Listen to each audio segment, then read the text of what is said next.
Hi guys! Papunta tayo sa Fiesta Infanta dito sa Infanta Quezon. And sobrang sarap ng pagkain doon. So for sure magugustuhan nyo rin.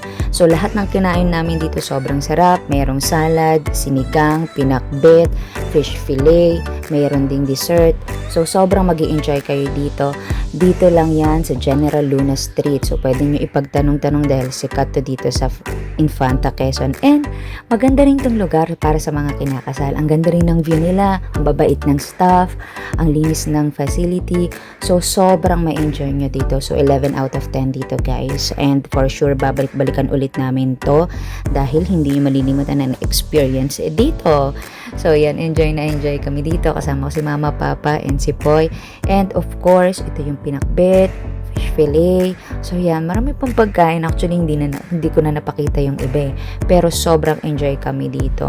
Yan, so enjoy kayo guys. At pahintay nyo, dali nyo na yung family and friends nyo dito. So, ang lamig pa dito. So, ang ganda talaga ng paligid. Yan. And of course, ito si Mufasa. Ang pusa ni na Mama at Papa. So, thank you for watching.